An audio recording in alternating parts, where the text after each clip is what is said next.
Hello, everybody. Welcome back to another episode of your favorite YouTube channel and podcast. Keep that same energy with your host, Justin P., and with my MVP co-host, the man, the myth, the legend, my co-host, your co-host, my guy, Maurice Savage Jr.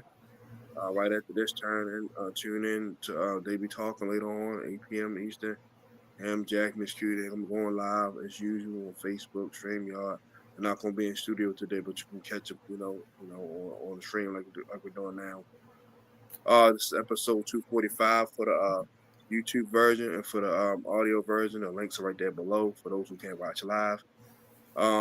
Season 6, episode 13. So without further ado, is the man, the myth, the legend, Marco, your co-host, the villain or the vigilante, Mr. Maurice Savage Jr. Yeah. What's good, people? What's good, family? It feels good to be back, man, doing another episode. Blessed to see another week. Blessed to entertain you guys with another week.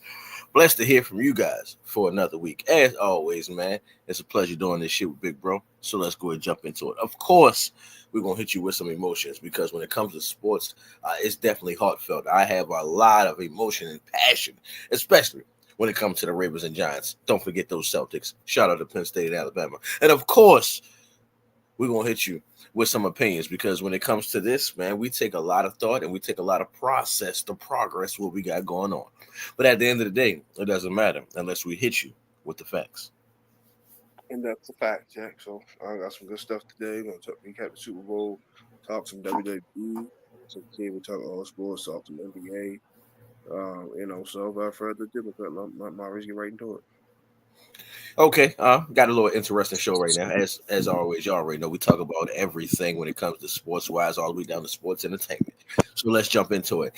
Um, we all saw the Royal Rumble. We all saw how things went. Jey Uso being a victor.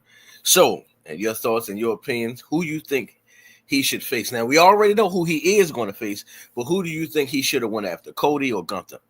I like how you pulled that audible. I forgot to edit it. Jack. Way to have my back, man. Well, he did made the right call because Cody tight, so it wouldn't have been as because they patched things up, ever since that, bloodline feud thing. So this is right here is intense because Gunther trying to take his head off every week. So that's what I want. I don't want no bromance in the ring. Feel me? I want to see trying to take each other's head off. And that's why I say he made the right decision because him and Cody would have been too much respect being shown, which is okay. But for us, the fans, we're gonna like, man, if we just wanted to watch the bromance, we could have watched the goddamn Seth Rogen movie. Feel me? So, like, you want that old. So this brings that old school rivalry back, man. Like, hey, man, by any means, it's on site. So yeah, he made the right call. 'Cause like I said, it's going to bring that much more intensity. Not saying him and Cody wouldn't have been a good match, but that intensity, man, it's just you wanna. It's WrestleMania. If it was any other pay per view, cool, whatever. But this is WrestleMania. You gotta have slam dunk matches, man. So he made the right decision. Yeah, I definitely gotta agree with you too. Right now we're really living in the era, good versus bad, back like how it was when when we was growing up as kids. When me and you was growing up as teenagers, it was always that anti-hero, do bad to make it still look good, do evil still look good. Well, right now it's really good against evil. So I mean, watching him and Cody, it would have been a good entertaining match. I felt like this with him versus Cody Rhodes, that would have to been a match. You feel me? We talking about athleticism, jumping off the top ropes and flipping off of shit and doing this, that, third. You feel me? Not too much credit shit. Where with him versus Gunther, we trying to see Gunther get hit in the head with a steel chair. So we trying to see Gunther or Jey Uso get put through a table. We trying to see guys get to that limit. Now, I already know Jey Uso is not going to win it because right now Gunther's pathway and the verge, and the journey that he's on is unstoppable right now. So I know they're not going to cut it short. Just that simple. When we talking about far as like heavyweights, where I want to say like there's a good and evil right now. I mean, Roman Reigns is damn near looking like the hero, and then there's Gunther right then and there. You feel me? And of course, you got Cody Rhodes right then and there. Of course, as a super good guy, but I mean, overall, I don't think they're going to let Jey Uso win it. However, this is going to be good for Jey Uso. I feel like Jey Uso in this match, go all out. hit him with. I mean, I think you need to go harder than what you did against Roman Reigns. Roman Reigns was family. This guy right here, he's not family. Hit him with many chairs that you can. Put him through many tables that you can. Hell, get some help from the bloodline. I hope they support you and help you the same way you was been there for Roman and all these other guys. So, without a shout of a doubt, I would love for him to go against Cody Rhodes, but that would have been more like a TLC match where you would have had to sit in excitement all day because you really don't want to see a loser, and the only way you would get a great winner is seeing someone putting it all on the line. However, we would love to see Jey Uso be the champion, being great, doing what he got to do with the chair, but we also wouldn't mind him losing on his Shield, doing what main event Jey Uso always do. So I ain't gonna lie, I like it overall. You feel me? And I can't wait to see what happens during WrestleMania. Now, this one right here kind of shocked me because, just like The Rock, you know what I'm saying? Wrestlers be in and out. There is no retirement thing as far as I thought. So it's definitely clear. John Cena said it right then and there. He said, Stu, this is the last one, holding up the thing. So what's your thoughts and feelings on the John Cena retirement tour? Oh, man, he deserved it, man. Like, everybody got one. Flair, Shawn Michaels, The Undertaker. Why not the guy who carried the Ruthless Aggression / Modern Era? He carried that company for 10 years.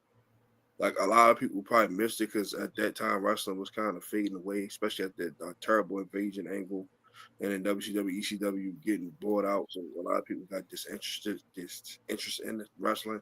So a lot of people missed John Cena's run, his prime. So, but he earned it, man. He carried the WWE for 10 plus years, man. He was the guy, man.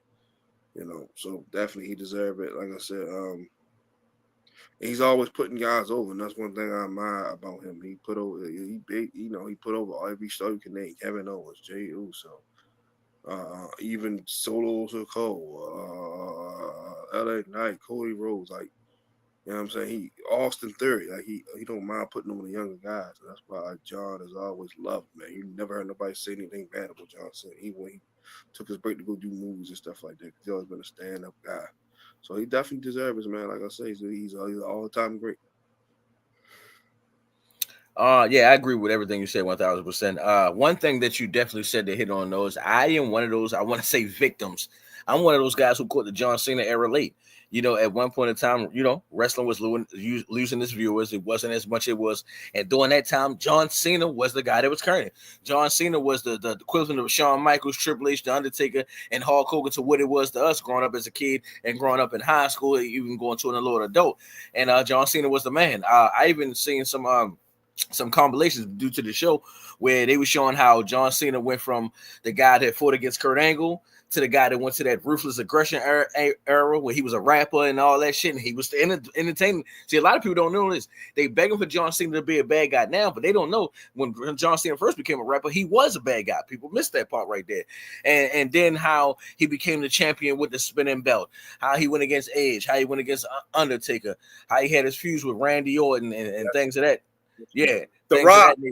The Rock. Oh yeah, and The Rock. I'm not gonna lie. Now that right there, I felt like The Rock was disrespecting him a lot in that situation. I ain't gonna lie. I felt bad for John Cena because the aura around The Rock, the whole world loves The Rock. And somebody had to be the heel in that situation. Yeah, you see what I'm saying? The Rock already used to it, so it was the easy decision.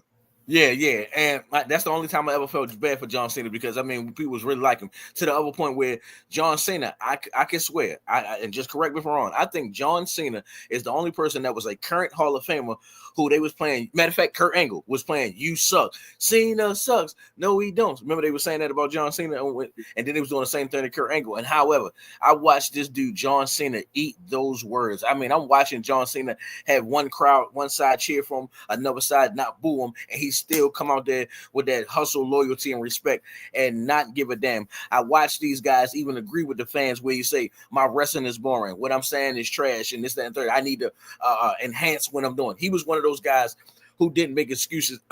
Excuse me, like the Enzos and all those other people that said, well, it's the fans that don't like me. They don't like my approach. John Cena went with the flow. He did what he did to get the attraction. And then when he saw he was losing it, he called it out and said he needed to do better. And he did do better than this, that, and the third. For guys like you said, he made better. He made Roman Reigns get better on the mic.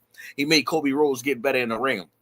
I mean, Austin Theory, a guy one of the future guys who I definitely like. And then, as you said, one thing that is for sure that we never had to worry about, like the Hulk Hogan's and Shawn Michaels, he puts people over. I mean, he's John Cena, for God's sakes. He's been a multi-time champion. I think he's been tag team champion before, Intercontinental, definitely U.S. champion before, and this, that, and third. And we really never heard anything about him or this, that, and third. Really, matter of fact, and I'm not trying to disrespect the Rock guys who we like, Shawn Michaels who we got, but I never really heard anything bad about John Cena except for something with Nikki Bella, and I'm not counting that because that's relationship.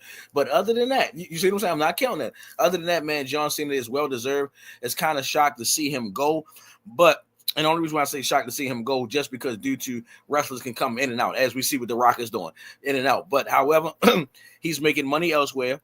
I'm seeing John Cena on a lot of different podcasts, a lot of different settings and places like that, promoting himself and selling his business. So overall, John Cena, you deserve this. You're a first ballot Hall of Famer without a shadow of a doubt, especially when you carry in the WWE for years, not just a year, years to come with the belt and without a belt. So John Cena is well deserved.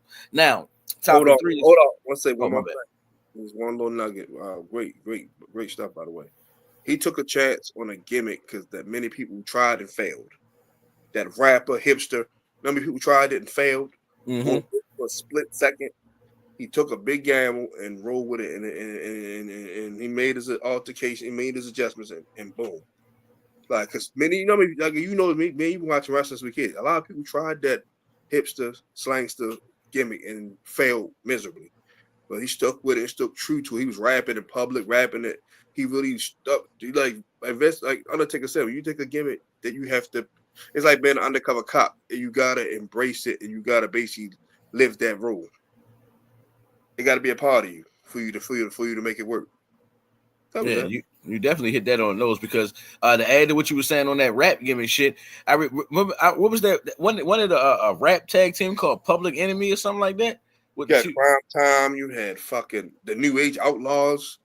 Like, you had Roman Reigns' dad was one of the guys that was one of the fat. He was one of the fat dudes that's supposed to be rapping with the big jeans. But just to add a few. Now, since we're talking about Hall of Fame caliber and this, that, and third, I'm pretty sure your favorite current WWE person is a Hall of Famer, and I believe the guy who you believe the future is going to be based around is a future Hall of Famer. So right now, who is your favorite WWE superstar? And after that, tell me, who do you believe is the future of the WWE? And I'm talking about one of those guys we ain't talking about that's going to come out of nowhere. So who do you got?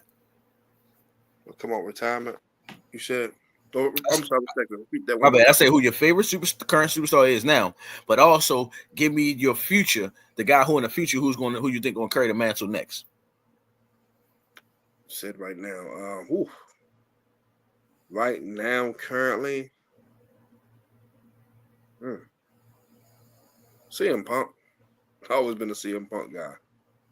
CM Punk, like I said, man, best in the world. Whether it's true or not, but the way how he embraces that and like he know how to work people, work the crowd a good way. Like he's the man.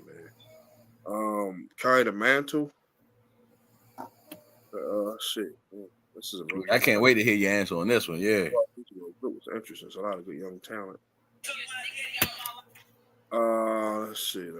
I'm gonna give you two, one in men's, one in women. I don't want to select the women's. This women's division has been great.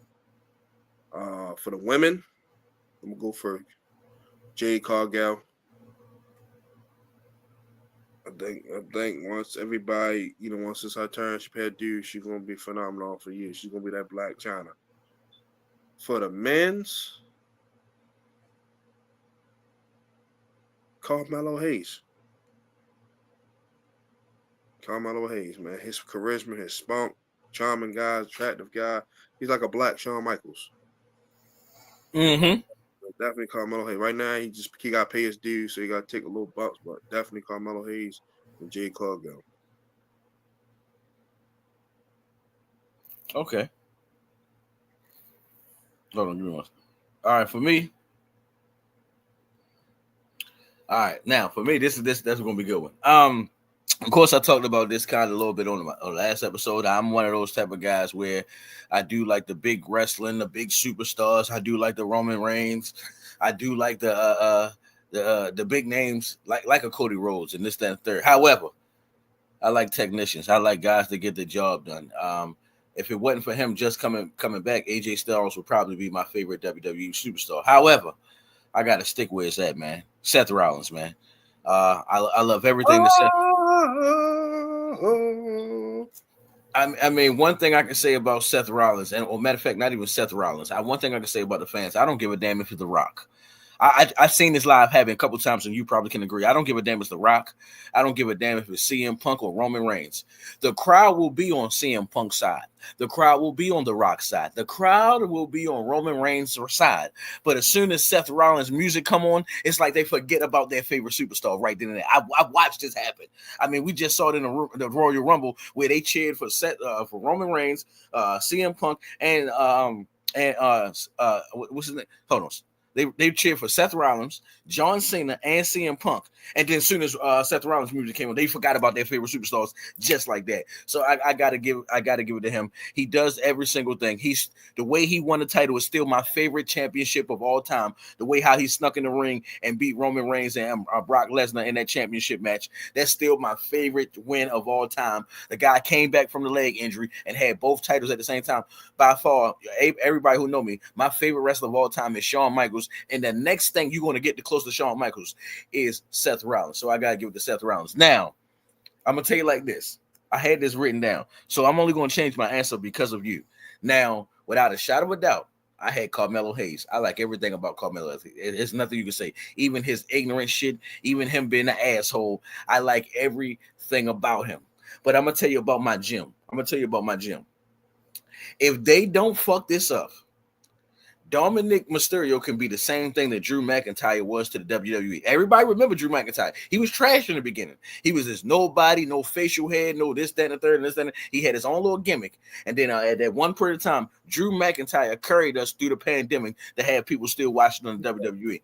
And without a shadow of a doubt, I like this little gimmick. First of all, Dominic Mysterio got a lot of fans right now. With all this booing shit, people just be thinking, oh, it's just heel. No, a lot of people like to boo him. There's a lot of people who are fans of this guy. But I can't wait to see what he looks like with a little bit of more muscle. Mind you now, this dude is hella young. And from what I see about it, wrestling is like this. Prime example with the NBA and NFL. Some dudes, they do come in their prime as a rookie, but they come into their prime like early 30s and this, that, and third. Wrestlers, look at Roman Reigns. These dudes be coming in their prime late 30s. We're talking about 35 on down. And this, that, and third, keep your body in shape type shit. Ask Rey Mysterio when he became champ. Because I didn't even know Roman Reigns with that body and build. I didn't know Roman Reigns was 40 years old. Shit like that. So with that being said, I cannot wait to see what Dominic Mysterio look like in his 30s. Seeing him carrying the way how it's looking with Vin Balor causing this little beef, it looked like he may be the new leader. He might be the new leader of the Judgment Day, and I can't wait to see how that. Not to cut you off, Finn the next one to get exiled without. Yeah, because I think JD gonna come back and they probably betray Finn and all that shit, this and third. But I can't wait. So because you chose Carmelo Hayes, I'm going with Dominic Mysterio. I like what he's doing. I remember at first he couldn't do the 619. Right now he got it. Like he got the bad guy 619 down pack. I mean the ultimate disrespect. You're Rey Mysterio's son, but every episode you look like Eddie Guerrero. I love it. I love everything about what he got going on right now. And I hope he don't break up with his little Latino. His woman, the women's champion right now. So as I said, Seth Rollins, but my future. I would love to see Dominic Mysterio, see what he looked like. I hope he give me a Solo Sakura type vibe. And one last nugget, let me move on. But yeah, it's funny you said all that because he needed that. When you have a family, you're in a legendary wrestling family. Sometimes you gotta have that break off. Feel me? Dustin Rhodes broke off so Cody can still stay in that Dusty Rhodes light. He sacrificed. He had to go do something completely different, with the Goldust character. Before that, it was, that's Dusty Boy. And he talked about all the time when he don't do shows. He said, I had to do something, bro. I had to do something to break away from my father's, from my father's gimmick. So that's why Cody's there to do it. But you see what Cody did? He went with Nightmare instead of Dream, but still paying homage. Same with Dominic, he could have been him and father and son tag team for the rest of his career, but then he just would have been, that's Rey Mysterio's kid, like blah blah blah blah blah. But he had to take that lane away. I guarantee if you ask Rey Mysterio off camera, he will say the same thing. Yeah, so he had to, like I said, yeah, and it makes a good vibe. Shane McMahon and Vince, what they do, beefing, loving each other, beefing, loving each other, like so. It's the same type of thing. And like you said with Drew McIntyre, he based wrestling. A pandemic saved wrestling, to be completely honest with you, because like I said, it was going down, down, down, and nobody had nothing else to watch. You know, sports, everything was basically put to a halt. That's it. So that was the only thing you had to watch. So that kind of got everybody back into it. You know, that was a big. If nobody else made out from that was the wrestling industry. But yeah, that's it. So you can go ahead and go for it. Okay. I definitely like how you clean that up right there. I ain't gonna lie. All right, now this one is getting interesting. We already know what time it is, man. We love the NFL all day. Sometimes I feel like that's our first love. However, we always got to pay homage and pay much due and respect to the NBA. So the next topic is: give me your top 5 candidates for MVP. Now for me, I'm just being funny when I say that. I only think right now is arguably only 2 or 3 people that's going to be MVP easily. But 5 just to be, what I'm saying, like how the voters be. So give me your 5 people that's candidates for the MVP position. MVP candidate. I got you. Got it right here to pull it back up. Number 1, of course, is my guy Shea Gilgeous-Alexander.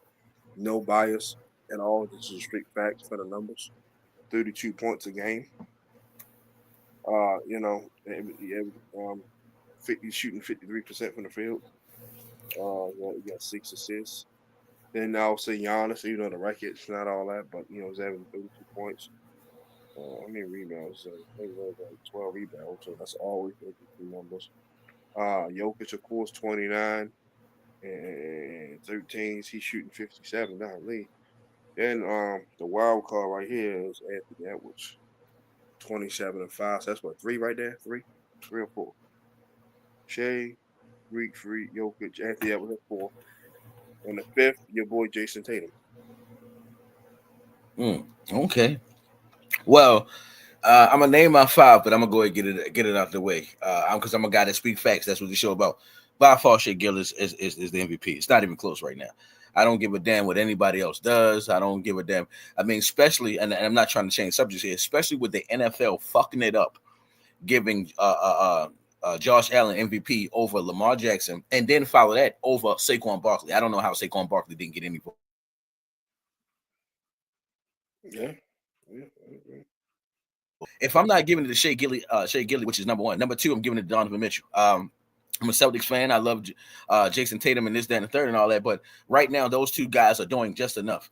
And the only thing I got to say is, man, it kind of sucks for Shea Gilly because OKC has always been a playoff team since he's been on that team.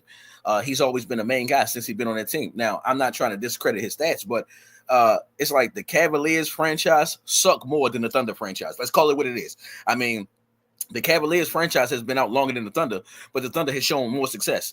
Draft picks, playoffs, NBA Finals. I mean, we talking about these guys went to the NBA Finals only because of LeBron James.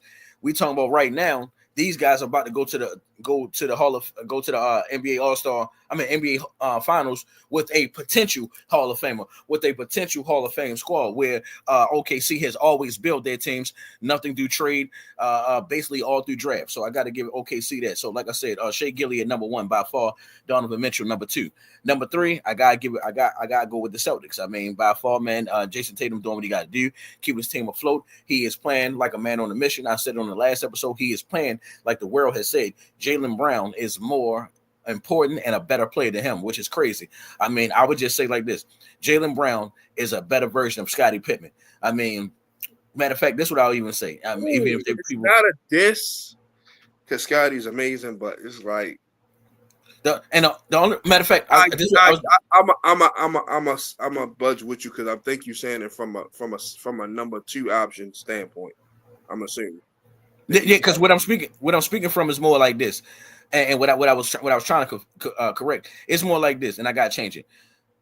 In the offense that Scottie Pippen was in, he wasn't allowed to take as many shots that Jaylen Brown would, because if he would average the same thing as Jaylen Brown.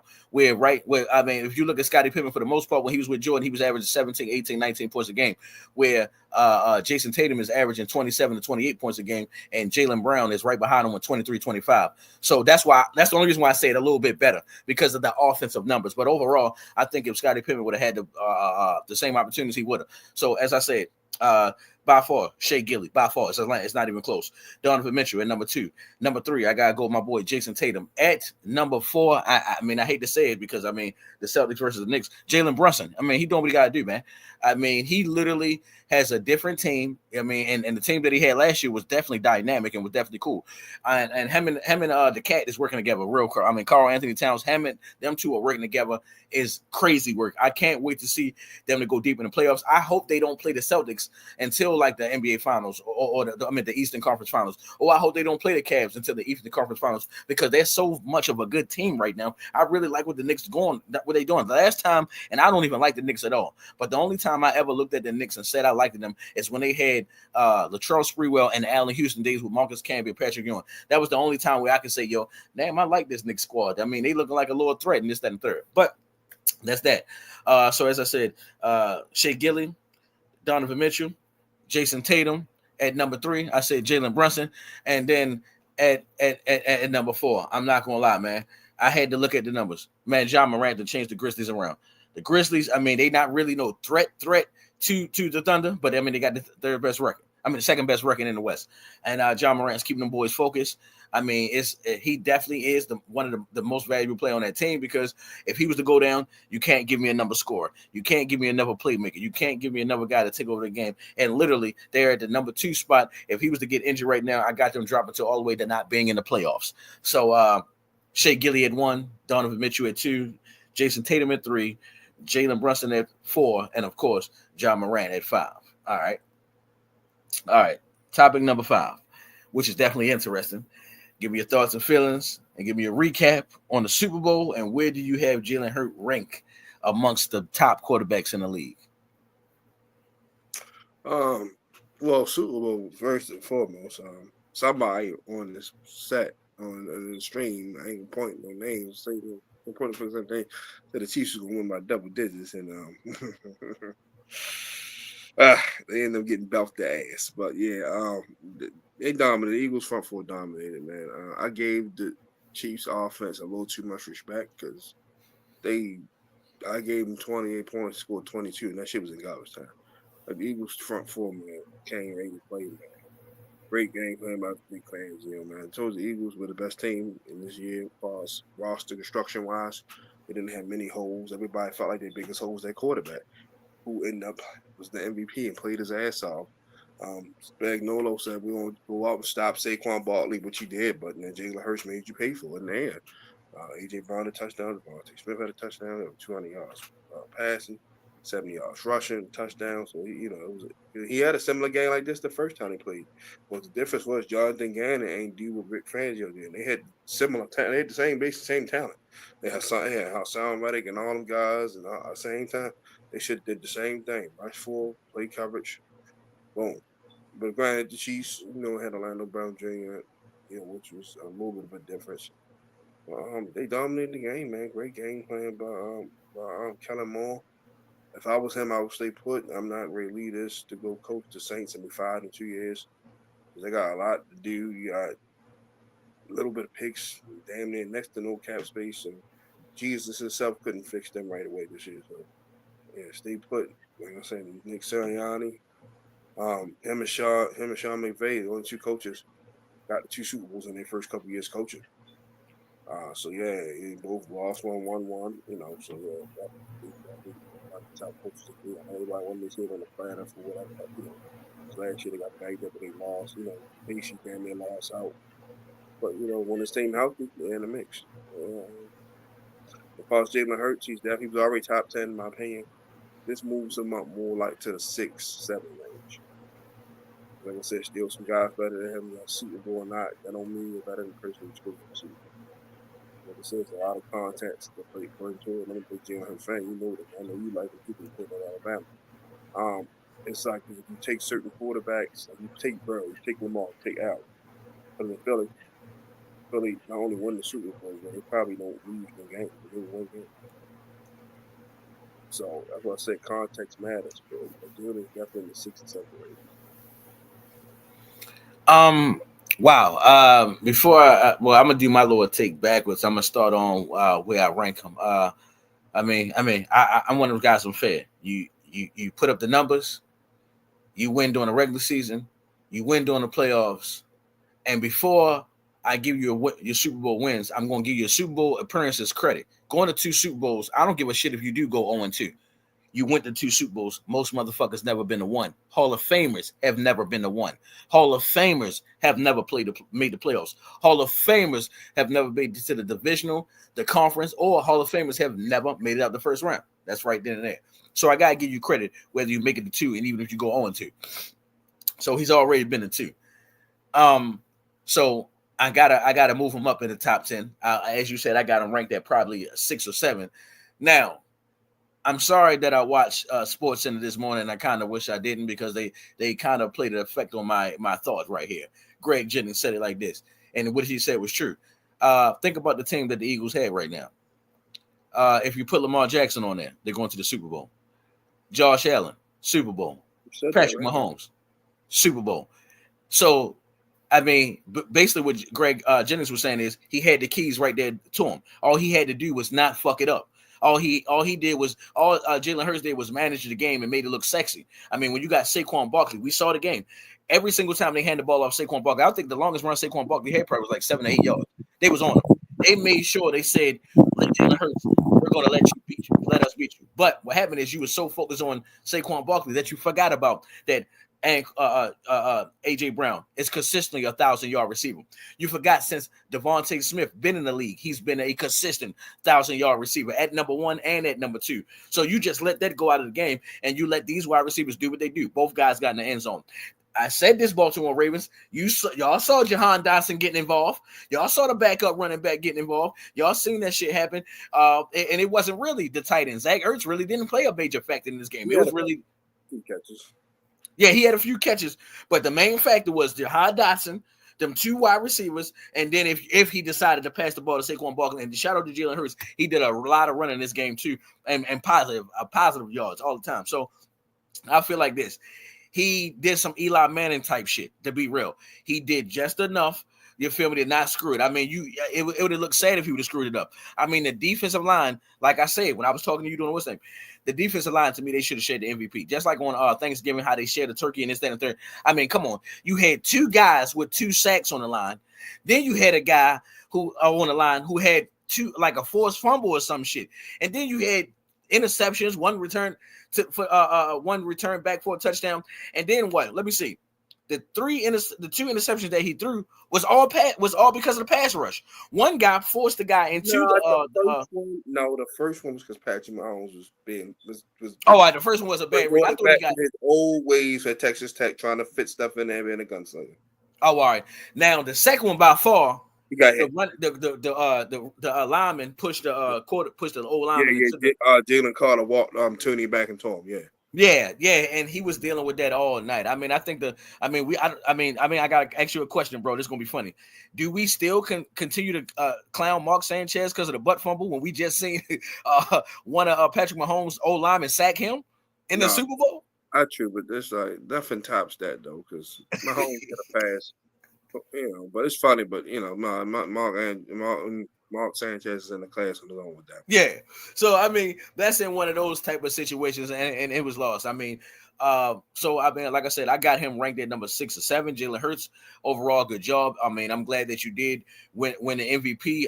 I felt like you shouldn't have won the MVP because you already know who I felt like MVP. So let me go and jump into the game. By far, man, the defensive line won this game. I mean, I think this is probably he did account for 21 points, so you gotta that's a lot. Now the reason why I'm not all day long, I feel you're right. They would have big cat, but you could sack somebody. We done seen teams like the Niners. We done seen them. They had games when they just sacked motherfucker, but Brock Purdy or Alex Smith couldn't do nothing, so it was all for naught. So yeah, he still had to put some points on the board. But I feel Yeah, now I'm not taking anything away from Jalen Hurts. Shout out to Jalen Hurts. He did win me some money because I bet it on an anytime touchdown by Jalen Hurts. The touch push, I knew it was going to happen. Now, the only thing I'm going to say is, man, I mean, come on, bro. I mean, I no disrespect to Jalen Hurts. You did a good job by putting points, but you had no choice but to put points on the board. Your D line, I mean, I think this is probably the first Super Bowl in Super Bowl history where they didn't blitz at all. They said it. Ridiculous. No, Tampa Bay ain't blitz a lot. Look, hold on. You said Tampa Bay ain't blitz a lot. They said the Eagles didn't blitz at all. See, the thing with that is Tampa Bay runs a 3-4. So by design, their outside linebackers are rushing, so that's considered blitzing. That by design. That's just one of them little things. It's just how they formation. Okay, that makes sense because it's the scheme and this, that, and the third. But 4-3, so it's just one of those little things like that. Yeah, and the reason why I said this because what happened is I had did some research and looked up this. The last time a D line looked like this, it was my goddamn Giants when they was running the 4-3. It was my goddamn Giants where it was no blitzing. All these 3-4 teams, 4-3 still alive, baby. Yeah, where it was no blitzing. It was literally 4 versus 5. I mean, goddamn. Sometimes 6 the tight ends and 7 the backs stay in, and that's embarrassing. See, look, you embarrassed it even more. Sometimes 6, sometimes with the running back. And that was embarrassing that the Eagles didn't. I mean, we didn't see no surprise blitz. We didn't see a corner coming. We didn't see anything. It was literally those 4 young men, because they still young. Nobody, I don't think nobody's over the age of 30. The only one that was over 30 is very retired now, Brandon Graham. Exactly. So you see my point. And them boys was hungry. Them boys was getting at every single thing. They was making those guys. Because he didn't buy into the Patrick Mahomes like hype. And as great as he is, he ain't some coaches go against certain players like, oh shit. Oh man. He said, fuck that. He put his pads on like everybody else. Yes, he's great. We're gonna go get him. Jonathan Gannon did that. Oh no, I shouldn't rush for Patrick Mahomes. That might not be good. He did that. He read the press clip. When you go, you know this, we all play for when you go on the field, no matter fuck how great the opposition is, you still have to play football. Mm-hmm. You're right on the money. And my shout out to my Uncle P, who Eagles fan. He said, "Yo, we're gonna win the game just like how when y'all," because he talked about my Giants and Clown Giants. He said, "Just like how y'all Giants beat Brady, keep putting pressure on him." And lo and behold, they kept this boy rattled all game. Yeah. I mean, literally, I didn't. Matter of fact, and you probably correct me wrong. I think Patrick Mahomes looked worse against the Eagles than what he did against the Buccaneers. I ain't gonna lie. No. The reason why I said that, I ain't gonna lie. This one, only reason why I said this. Now, of course, he did score more points with the Eagles. You knew, right? You know me too well. You know I was going to say. Now, the only thing I was going to say is that now follow me. See if you're with me here. I literally thought that the Chiefs wasn't going to score at all this game. No lie.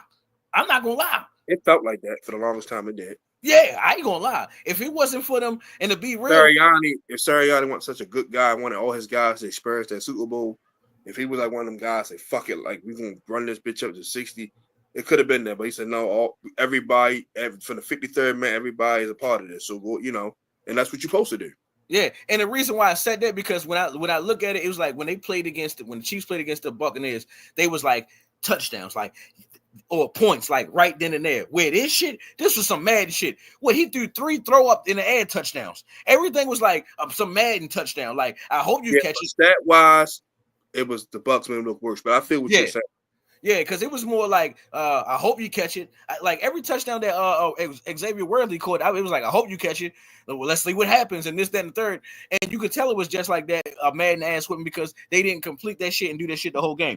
So, just my opinion. Like I said, I felt like the D linemen should have won that shit. They should have shared that shit. These boys was unstoppable. You had 2 guys with 2 sacks. Then you had guys with forced fumbles. Then you had guys with interceptions. I mean, cool.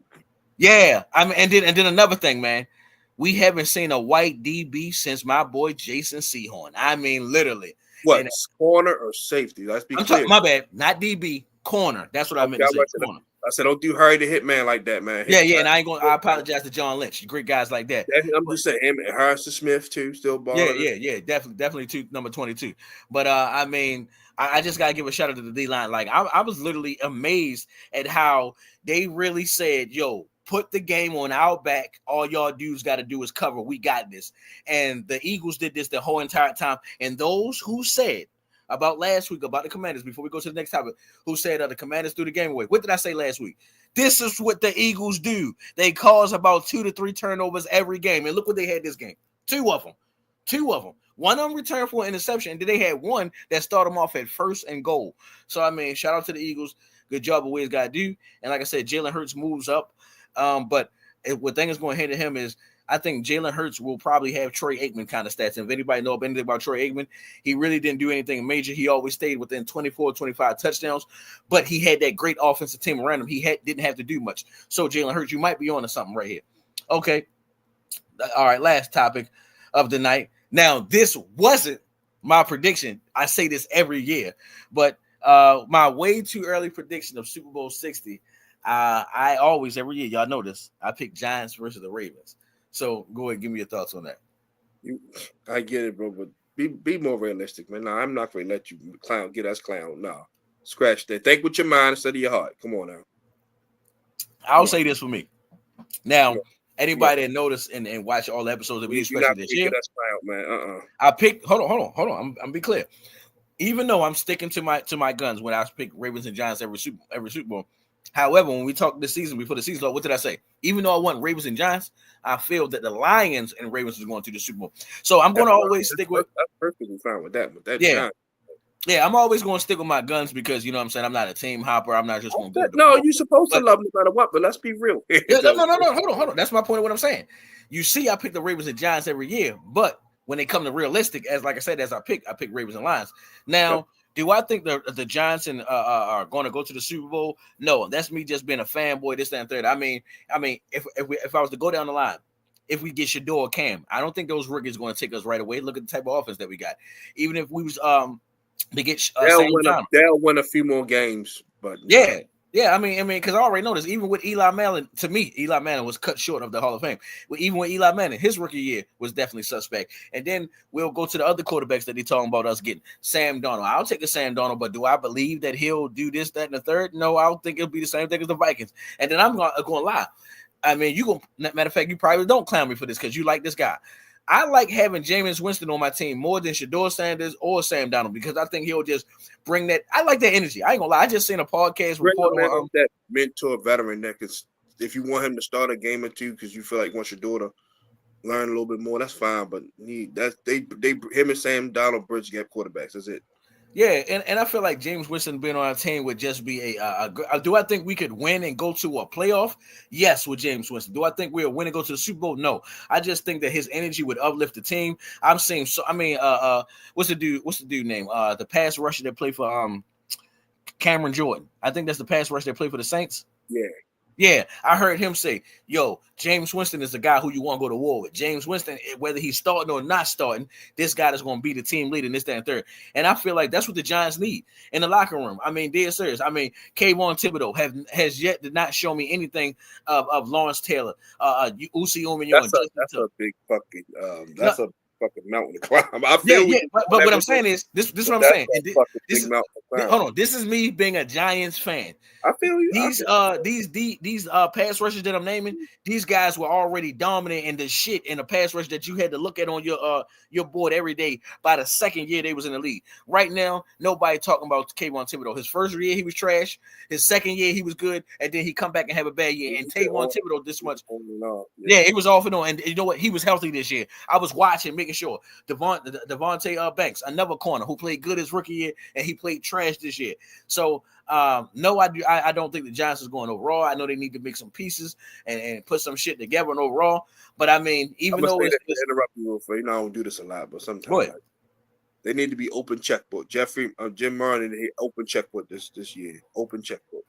Joe Shane, you can spend what the fuck you want because y'all already in last place and as of right now, even the season still ending because all the rest of the teams are going to get Dallas that come back healthy. Like I said, say what y'all want, clown them. When Dak is healthy, that team competitive and they gonna make. Jared gonna make some moves. So y'all need to be open checkbook. I definitely don't disagree with you at all. I mean, for God's sakes, I think we need to get rid of players too. I mean, prime example, we got Darius Slay who hasn't done a goddamn thing yet. Darius Slay, I apologize. Jalen Hyatt has not done a goddamn thing. I was on him too, man. What the fuck? And this I ain't gonna lie, this shocked me right here. How the hell did what's his name? Wendell Robinson have 92 catches but only 600 and some yards? How? That means he's catching 2 yards a pop. So as you said, man, open up the checkbook. I think we need to get another pass rusher. I mean, take the shot at Max Crosby. You got like Brian Burns? he was. I'll even see you the clip. No. I'm just going listen, off. As a Giants fan, let me run the numbers down to you. We was trash this year. We was 27th in pass rush, and we was 26th in the pass defense. Trash. Nobody was doing anything this year. We wasn't getting turnovers. If they want to part ways with him, Eric DeCosta, get on the phone. Yeah, and I'm not even saying necessarily part ways with him. I'm just saying. I'm just saying if they feel like, or if he went out, like, because he don't want to lose, like if he want to pull up Garrett, like he just don't want to keep beating his body up for nothing, go grab him. I would take Brian Banks. And I ain't gonna lie, guys like Brian Burns would do better in the Ravens than what he doing on the fucking Giants. You feel me? Because of the Giants' pass rush prestige, you feel me? He thought he can come there and do this, that, and the third. When you can only do, mind you now, my Giants have only been successful when all four guys were good at pass rushing, even the 2 D tackles. You feel me? Everybody was good. 4-3, that 3-4 don't fit y'all. Y'all have a 4-3 personnel, and I don't get like what the fuck are they doing? Hey, bro, trust me, I know this. Dexter Lawrence is a fucking monster, man. Like let him 2-gap instead of taking on triple teams all day. Trust me. Hey, trust me. I know this. And as I said, man, Kayvon Thibodeau. It's a simple game. I don't these GMs and coaches. I haven't seen anything. And then, as I said, man, we need wide receiver help. I'm not gonna lie. I'm all for it if we do not get what's the name and get Travis Hunter. I mean, there's a chance. I ain't gonna lie. Well, so you saying draft? We can dive into this a little bit. No. Now hold on. So, I'm not saying I'm just. I got what you're saying. Yeah, I'm not saying take Travis Hunter. However, I wouldn't be mad if we took Travis Hunter. I'm just kind of happy to y'all take them. So what's the quarterback? Y'all gonna grab one of them veterans? Then draft somebody next year. And that's what I was talking about. Draft somebody next year. No, and that's what I was talking about. Far as on a report that I saw earlier, what happened is in the Lord Giants report that I'll be watching. They said there's a chance that the Giants will be going after Sam Darnold and Jameis Winston and going after Travis Hunter in the first round. And what I'm saying is, I'm pretty much cool with that. I mean, if it was possible to happen, I mean, Jameis, I get it and I like him, but them turnovers, bro, that shit is like. And what did I say when I talked about Jameis Winston? I said I don't feel like that we can go to the Super Bowl or anything like that, but I believe that he probably could get a little playoff experience, maybe that first round and we lose and this, that, and the third. He don't fucking turn y'all over. Yeah. Turn y'all. And what happened is turn the ball over so much that he cost y'all a chance to get there. Yeah, and you introduced me to this. If he was to come on the team right now with the Giants and have Travis Hunter and what's his name, Malik Neighbors, that offense will be better than what he had on the Bucks when that nigga threw for 5,000 yards. Now, even though on the Bucks, I won't put it out there. No, I'm saying this. I get what you going at with Mike Evans, but Mike Evans and Godwin more proven than both of them, and I love Malik Neighbors. Yeah, but I think what happened is that the young and dynamic shit. I think you would get the same thing with a younger version, and then I ain't gonna lie, it's very possible because Malik Neighbors was balling with Daniel Jones and DeVito and all, so he definitely exactly. You see what I'm saying? I'm not going to deny you that. And then I ain't gonna lie, our rookie, I ain't gonna lie, we should have ran him more. He had 895 yards. Tyrone Tracy. Yeah, I don't even know why we ain't run him more. I mean, he had 1,000 yards all purpose, but I don't even know why we ain't giving the ball a little bit more. And then I looked at the stats. Yo, the nigga had 100 less carries than Saquon Barkley and had 895. So if he would have had the same amount of carries as Saquon Barkley, they showed us that the nigga probably would have been 3rd or 4th in the league in rushing. He gives me Tony Pollard, Rico Dowd vibes. Some guys they gonna get it in a little bit, but when you feature them, they're not going to do the same. So I say you just keep them, sprinkle them in like how the Eagles do game well and get yourself a bell cow. And then this with me. I even say this, even though my Penn State, them Nittany Lions shut the boy down. If you're not going to go get a quarterback and you're not going to get Travis Hunter, I'm all with you getting a guy from Boise State. I'm with that shit. Not at first. You know, y'all only, or not, what you mean, like second round if you fall or something? The only reason why I say first, y'all got the first. No, not the first. Y'all got the 3rd or 4th. Basically, I got the top 5 pick. All right, so like I said, if by far we should be grabbing a quarterback with Travis Hunter, but I'm just saying if we was to do some bonehead shit and not grab him, by far you got to grab the best running back in the league. You got to grab him because I mean we need something dynamic on offense. I mean we can't just do it to Malik Neighbors. Damn near Malik Neighbors almost didn't finish his rookie season because we passed the ball to him too much and the defense was locked in on him. So we have to add something to that. I mean that would be y'all took Saquon at too, so I mean that wouldn't be a bad idea. So let's just say all those guys gone, Hunter, both quarterbacks gone. I would do that because now you can go in the early second round and grab a Milroe or grab, like you said, you want to grab Winston, McDonald 4 year, whatever, and you got something to build with that. So that's not a bad idea. And that's another thing, right? I seen this too on this one little Giants draft board that I be watching and shit, which I doubted that it happened, but I would love it. Man, on the Giants draft board, man, they got exactly what you just said. Getting Travis Hunter in the first round and getting Jalen Monroe in the second round. Come on, bro. I mean, because that's gonna be like pick 36 or 37. So there's gonna be those. That's where the guys that should have been first round picks slid for whatever reason. They didn't have a good combine, senior bowl, whatever injuries. So, but they still first round talent. And the funny thing is, you saying exactly what the dude said on the Giants report, that Jalen Monroe is going to be one of them high picks, which the Giants will still have, and they'll be able to get both right then and there. So, I mean, I wouldn't mind them, like I said, shining a Sam Darnold, Jameis Winston, have them come in and teach my man Jalen Monroe the ropes, pass my man Travis Hunter the ball, pass Malik Neighbors the ball, and this, that, and third. So I'm all for that. Now, no, I don't think the Giants is going to the Super Bowl. The funny thing is, I really can't tell you who I think is going to the Super Bowl. I want to see what the Ravens are going to do for as wide receiver, because I believe the Ravens are the next thing right then and there. It's my turn. I'll speak on that. All right, and then I'm not going to lie. I definitely want to see if the Lions are really bullshit, because this 2 years in a row that you have been a Super Bowl caliber team. They just now getting started. They're good. Yeah. So that's my only thing. I really want. I love my Giants. I love the Ravens, but I really would like to see a Ravens versus the Lions Super Bowl. Go ahead, bro. That'd be dope. We should have had it last year, honestly. But definitely Ravens. Call it what you want, bias. We each year we got close, like you said, and then piggyback off that receiver. Like we all know that, because what at the bait and Zay is like, it's wish wash. Like Tylen Wallace, he play hard. He that guy. He bring his hard hat, but from a skill set wise, he's not gonna scare nobody. He's gonna get a catch or two. Like I say, he works his butt off, but he's not going to put no fear, no corner on no DC.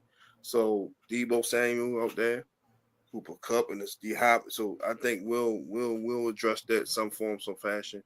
But definitely we're gonna put like the Steve Bisciotti told Eric DeCosta, basically, man, do what you got to do. If we got to move some picks, basically, we may see Eric DeCosta turn to Les Snead or Howie Roseman and say, "Fuck it, we going for broke," because that Super window don't stay open forever.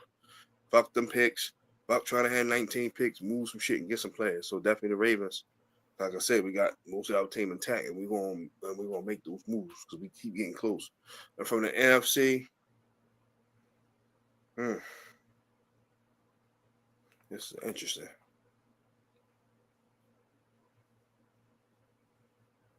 I'm gonna go Philly. I'm gonna Philly. But this time they ain't back in the back. I'm back in the back. Lamar gonna get him. Gonna get him. Be like a tight gang, like 27, 24 or something. But because they still gonna keep majority of their team intact, and there's still some other pieces like the Niners, like they looking like they trying to restart. The Vikings, like you said, Sam Darnold, James McCarthy, don't matter. Either one of them you can't trust. The Commanders could, but they still need to beef up. They might come back down to earth a little bit because that schedule gonna get a lot tougher now that you can't creep on nobody. The Lions, they could possibly get there if they got to tighten up a little bit on that back end and get another person opposite of Aiden. The Rams, they're good. They just got to add some more vets. They got too many rookies on defense right now. A lot of that came from having to move picks to get Jalen and all that, so they had to just take what they got. And then we don't know if Staff is going, how long, if he's retired or not, then that leaves them in the quarterback limbo. So right now, Philly is the most continuity team with the most continuity in the NFC. So Ravens, Eagles, I got the Ravens getting the dub in a very good game. Well, everybody, great show. Like I said, me and Maurice always do our best to try to come up with some stuff. Like I said, now it's the off season. We still got NBA going on. We'll dive into some other stuff, some movies and music stuff. Like I said, this is a universal podcast. That's why I took sports talk out of it. Yes, that's our main thing because we love sports, but we can talk about anything because, I want all audiences to tune in. I don't want to be like, oh, nah, they talking sports. I don't want to tell them. Nah, we talk music, movies, whatever. A little bit of politics. So, yeah, but go ahead, Maurice. Hey man, like I love it. I love what we're doing here. I love how we entertaining people, and I love the shit that we learn when we speak about sports. When it comes to this shit, man, we learn a lot about a lot of history and learn about a lot of facts. You feel me? We ain't none of them biased fans out this motherfucker just speaking to be speaking. So I gotta give credit where it's due. As always, man, if you're looking for me, you can find me on Facebook. My name is right there, Maurice Savage Jr. If you can't find me on Facebook and you're still looking for me, I am on Instagram. I_am_the Pharaoh. That's me, baby. It's DB life. There's no life at all. Like I said, everybody check Maurice up in about 2 hours. Him, Jack, Miss Cutie. Like I said, I'm always going to see. I'm one of them guys. I'm going to promote my people. I'm going to always promote my guys, my people. I ain't one of them guys that, oh, yeah, fuck him. He ain't it's all about me no more. No, sir, never in life. Never, ever. That's why I said this is me and him actually really tight in real life. Like, yeah, this is my brother for life. So it's like, yeah, sir, there ain't never be no situation, no breaking up. Nah. I tell him, I said, whatever time you got for me, we'll do this shit. Even if it's one show a month, we'll make it work. But this is my brother, man. I definitely want to see him succeed. But like I said, tune in, check them out. They always talk about some good stuff, relationship, family, life. Just it's great content. Make sure y'all like and subscribe. You know what I'm very say. You know what I'm about to say. Be great on the way to the figure eight, and always. I mean, always remember the hashtag is right there in the name. Keep that same energy. I'm your host, Justin P. And for my co-host, your co-host, the villain of the vigilante, Mr. Maurice Savage Jr. We'll be back next Tuesday, 5:30. Love y'all guys. Be safe in this weather. Enjoy NBA playoffs and all that stuff like that. See y'all next Monday.